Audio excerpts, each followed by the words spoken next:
Yes or no? Dr. Umar, is there? Yes or no? Absolutely, yes. Hope, is there? No. Dwan? Absolutely, yes. Cynthia G, where are you on this? The only war is the war that Black men are waging against the Black community. So is that a yes or no? Yes, there is. Well, there's a couple things. Number one, we have to make sure that we conduct a systems analysis and an institutional assessment. Communities are made up of institutions or the lack thereof. Communities are governed by systems or the lack thereof.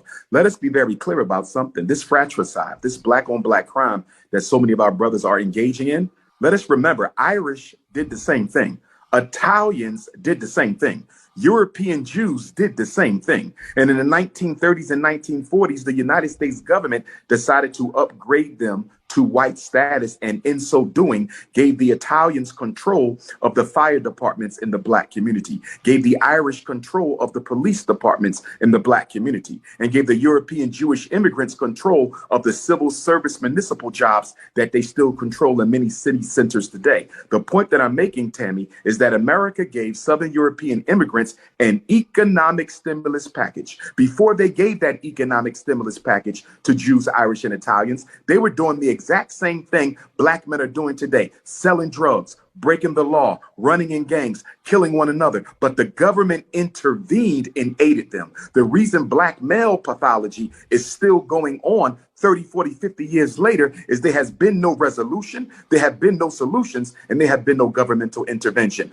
With that being said, I'm not waiting on the government to solve the problems of Black men. We as Black men have to unite, come together, organize, and solve our own problems. Just because we can admit that the government introduced pathology into the Black community, we can still take full responsibility for ending it ourselves. Hope, I see you nodding. Yes, because I feel like when you can name all of these things so eloquently and so beautifully, and yet y'all still fail at being able to do these things after years and years and years and years and years of trying, where do we find a new solution? War that we're fighting for Black men is the one that Black men are fighting within themselves. Is it about adjacency to whiteness? Is it about being able to assimilate to that white hand? Or is it really about the freedom of Black men and the Black family and the Black community? They want to assimilate to whatever whiteness, whatever white male privilege they get. And that's a large part of the problem. Dr. Umar, you welcomed us to the show by saying Black power, Black power. Okay. Is there some truth to the assimilation that Black men want or perceive to want when it comes to this war being waged against you? Well, there's definitely some truth to it, but I think that truth is also evident in Black women. Black men, many of them may choose to want a white woman, but many Black women choose to look like white women. So we have to look at ourselves and we have to recognize that the pathology is not more of one gender than the other. That's the issue I have with conversations that seek to see who is more at fault, the Black man or the Black woman. It's not about who's more at fault. We rise together or we will perish together. The Black man cannot survive without his woman, and the Black woman cannot survive without her man. And the issue that I take with my two sisters' narrative is I hear a lot of criticism. I hear a lot of condemnation, but I don't hear any empowerment. I don't hear any solutions coming from either one of them. It appears as if that there is a hatred towards Black men by those sisters. Even when they said, why are we going back to 1960? Let's stay in 2022. That is so immature and irresponsible of a statement. As a psychologist, when a client comes into my office, the first thing I perform is a history on their depression, a history on their suicide, a history on their anxiety. When you go see the medical doctor, he performs a history. When you go buy a home, they perform a history. When you go purchase an automobile, they perform a history on that automobile. But when we talk about the problems that affect Black males, we're supposed to look at it in a vacuum. We're not supposed to put it in a historical context. And with that being said, the language and the narrative that's coming out of the mouth of these two Black women is one that I think the white power structure would endorse because it totally absolves them of any responsibility for the hell Black men catch in this country. Cynthia G, you did say, why are we going all the way back to 1960? There is some truth to history when it comes to evaluating anything or anyone. So what do you say to that? I say we should go to the historical context because what I have not heard from Dr. Umar Johnson, or I think his name is Dwayne. Duan, is what I have not heard as they're mentioning all of the things that was done to them. I haven't heard what you did in response to it. So I would like to know, what did you do in response in history other than go to the Supreme Court and petition to have access to the men's women that you're complaining and accusing of disenfranchising you? See, because in the 1960s, what Black men were really doing, and it's been documented, many civil rights leaders have admitted to it, what Black men were doing is chasing the white man's woman, trying to so-called stick it to him by way of going to their women. What you should have been doing is trying to get liberation for yourself. What you should have been trying to do is get that foot off your neck. But see, the foot is not on your neck. And the only time you recognize it being on your neck is when you want to get away with doing something that you think white men are getting away with doing. Because let's just be real. Whenever we hear about this war against Black men, it's usually being brought up when there's a Black man like R. Kelly, Bill Cosby. We see Trey Songz going through it, Ari Spears,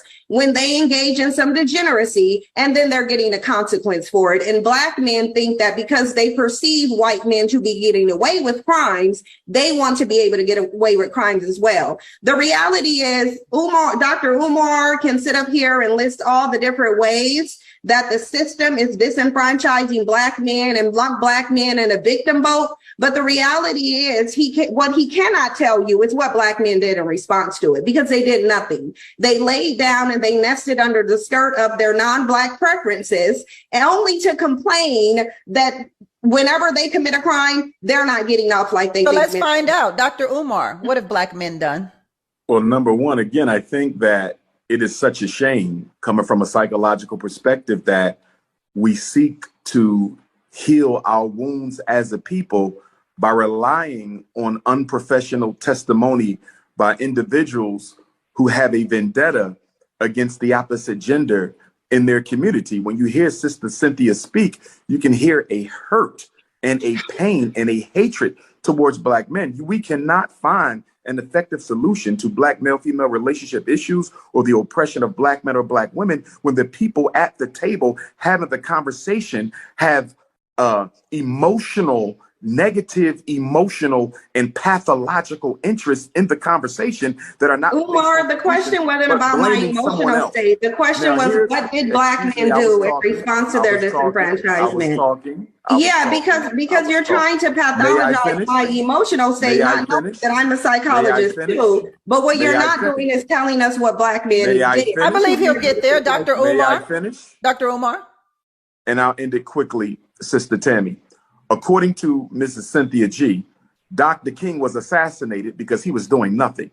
Malcolm X was assassinated because he was doing nothing. Medgar Evers was assassinated because he was doing nothing. Fred Hampton was assassinated because he was doing nothing. That narrative that Black men have done nothing to fight back against systemic oppression, not only against ourselves, but against our women, our children, our elders, and our community, is absolutely ridiculous. The cemetery is filled with Black men, names we know and names we don't know, who gave their life for the freedom, liberation, and emancipation of African people. How can you disrespect the history of so many Black men, past and present, who continue to fight? I'm sitting in a school right now that we built with all Black money, 4 buildings that we're going to educate Black men in. It's not easy to solve our problems because there's always Black people in your very same community who's fighting against what you're trying to do to help it. But in addition to that, the white power structure is always waving its wand of oppression to try to sabotage anything we do. I think that the analysis of our women is too overly simplistic, and in being such, it is dishonest.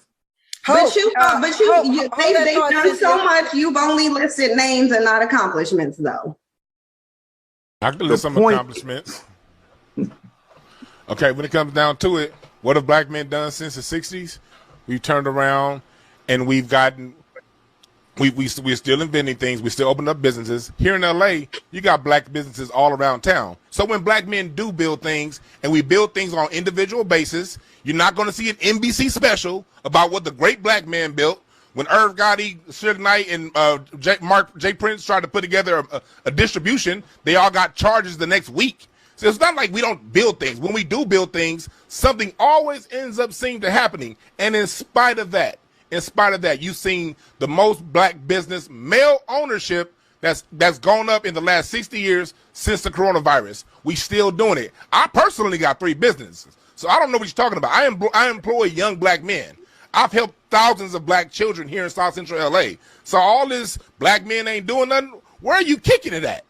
So how are you? So how are black men creating all these businesses and still costing the government $50 billion a year? Hold that thought. I want to get hope in here real quick, Dr. Umar. I want to get hope in here because Dr. Umar listed a plethora of black men that we know, and I'm assuming he listed the ones that we know so that we can identify and all agree that these black men have done something in terms of the fight for equality in America. How do you feel about those men that he listed, Hope? Have they done anything for the black community or not? Most definitely. I would be ignorant to say that they haven't, right? But I think that what we're failing to realize is that when we have this conversation about what black men have done, the consequences are usually because of white supremacy and the gaze of white folks on us are that the black men are then taking away and the black women have to then sustain those things. Dr. Umar, you're right. I don't agree with a lot of the stuff that you said, but you're absolutely right. It's not about the idea of who's doing it better or trying to the pissing match of the oppression Olympus amongst black people, but it's really about working together. The problem is what I find in working together is that the black man wants to lead, whether he's acquired the gumption and the knowledge to be able to do so appropriately and effectively or not. The thing about it is when you're working together, we are a team. You get to lead this portion because you're better at it. I get to lead that portion because I'm better at it. And then we come to a common ground for both of us to succeed. But a lot of the times when we're talking about these succession plans and we're making all of these advocacy movements in order to progress the black family, the black man says, listen to me or fail. Right? As if black women have nothing to contribute to that. And I think that that's where the problem is. That's where the discourse needs to happen is how do we work together so that black men understand that we are meant to work side by side and not with me following you with my head down and saying, yes, that's our master. Because that is me being subservient to you in a way that I might not want to do, especially considering if you do not have the credentials, the know-how, the wherewithal, or the lived experiences to lead me in a way that I might be better suited to do in this point of our journey. And Dr. black Umar.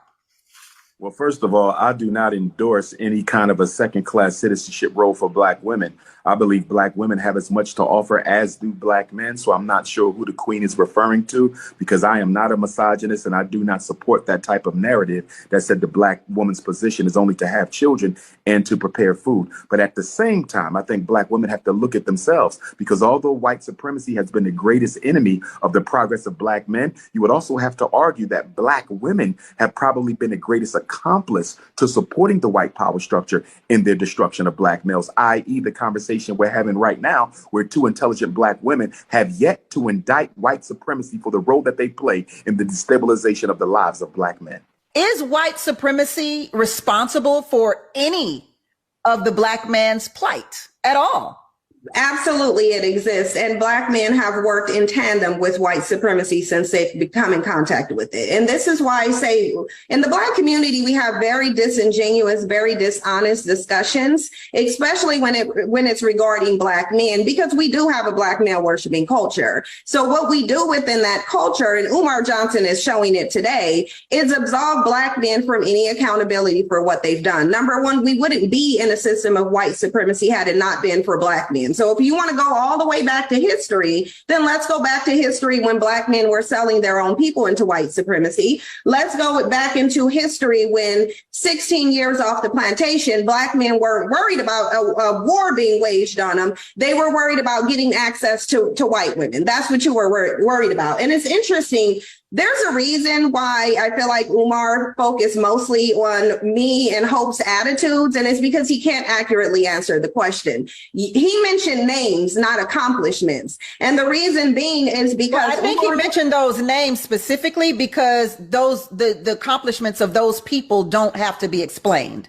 Right, but those accomplishments are also accomplishments that I've heard Umar Johnson speak negatively about, specifically the civil rights movement and how damaging it was to black people. But now he wants to sit here and say the very people who accomplished that were accomplishing something beneficial when in his own opinion, that wasn't beneficial and did more harm to the community than good. So I think that because we're having such a dishonest discussion where Black men don't want to take accountability for what they've done, they want to be the victims of society, but then they want submission from the women. The bottom line is I'm not willing to deflect from the fact that, number one, Black men are the greatest non-white contributors to white supremacy. Let's just be real. White supremacy couldn't even exist without Black men's compliance. They're always uplifting whiteness, biracial children, and trying to assimilate. And that's why I went back to the notion of the only time Black men truly feel like there's a war against them is when they feel like they're being punished for something white men do.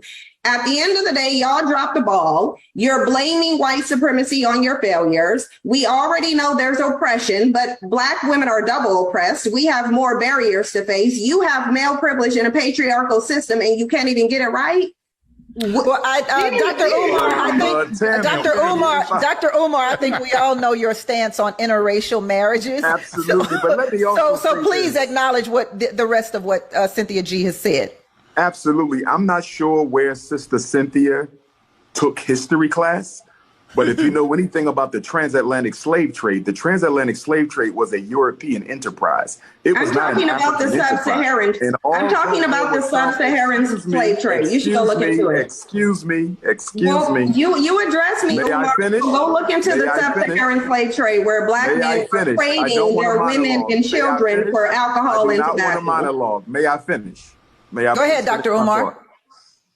The transatlantic slave trade was a European enterprise. It was not an African enterprise. Although there were some chiefs who participated in it, by no means did they control the direction and extension of the transatlantic slave trade. So that's number one. Number two, Black men resisted enslavement, not only on the shores of Africa, but right here in America. We celebrate Nat Turner, Denmark Vesey, Gabriel Prosser. There's literally hundreds of documented attempts by African men to liberate not only themselves, but their women and their children. So to act like we just sat there and we're complicit in our own oppression is absolutely ridiculous. The other point I want to clarify for your information, Cynthia G, you've never, ever heard me condemn the civil rights movement. The good Reverend Dr. Martin Luther King Jr. is a hero of mine. And despite me being a Pan-African nationalist, I take issue with other Black nationalists who do want to dismiss Dr. King's accomplishment. The civil rights movement was necessary because it removed a psychological scar that suggested of racial inferiority. So you've never heard me deride the civil rights movement. I support it, although I took certain issues with it. The bottom line is when Black women, Black girls, Black boys listen to this conversation we're having today, they're going to be confused because they hear two brothers speaking of a greater context to the problems that affect Black men. And you hear two Black women who want to keep scapegoating Black men while ignoring the historical and contemporary systemic challenges that are constantly placed in our way. I'm going to say this and be quiet, Sister Tammy. I got to give you this. There was a recent piece of research, Tammy, that came out. And the research said a Black man with a master's degree, they did a study. They had white males who had come out of prison apply for jobs. They had Black men with master's degrees, Sister Tammy, apply for the jobs. And guess what? The white males with prison history and no education were called back more than 75% of the time than Black men with no prison history and a master's degree. I'm aware of that. I am aware of that survey. I am. Hope, I saw you give Dr. Umar the side eye. It's only because I can't, you have 1,001 clips on the internet, but I know for a fact that one of the things that I was offended about in doing research or just seeing you on the internet is that you have definitely talked about your disdain for some of the practices of Dr. Martin Luther King. So to sit here and gaslight us as if most of us have not seen. That's not true. Find the clip. Find the clip. Well, Dr. Umar, you yourself said you had you yourself just seconds ago said you did find some things in the civil rights movement problematic. But I supported the movement and I still support it. Dr. King was not a Pan-Africanist, but one of my greatest heroes. Dr. King knew it was Garveyism to get back. He was moving in that direction. He said, Malcolm is gone, Garvey is gone, I got to hold it down. I got to hold it down. And he held it down, brothers and sisters. That's why whenever I go to Atlanta, I gotta pay homage to the king. 39 years old. At 32, he was the unquestioned leader of Black America at 32 years old. You can't say nothing to me about no Dr. King. I visit everyone supported every it. time I'm in Atlanta. I have never been as a Black man, as a Black person in If America. we're going to have the conversation, let us be honest. Let's not misrepresent. You're the only one not being honest, Umar. You're not being honest. If we find the clip, we don't have to argue about it. We don't have to argue about it. You just admitted to it. We don't need to. There's 60 seconds left on the 60 seconds left on this segment. We won't be able to find the clip on this show. Find the clip. But Hope, finish. Hope. Essentially, whether we find the clip or not, we know that those things have been said, and you know that you've said controversial things. Once again, we see you moving the goalpost when you find that. Controversial according to who? We find, once again, because my thing is you and Cynthia can have that dynamic, but I give you the space to speak. I've given everybody that space to speak, so please don't interrupt me. At the end of the day, You interrupted me as well. Let's be fair. I did not. Yes, you did. And so once again, here we go in a space where Black women are making a point. It's more important to the Black. It's not about you being a woman. It was about you being incorrect. When it has Black nothing to do with you being a woman. I respect you. You were incorrect. You were incorrect. I didn't have the issue with a woman. You were incorrect. Well, let's all breathe in, breathe out, and I'll take a commercial break. All right? She said something that was We'll take a commercial break and come right back to wrap this up on the business of being Black. They hate Black men. That's the problem. One of the problems with the conversation, not with you, Tammy, but the responses, they're so individualized.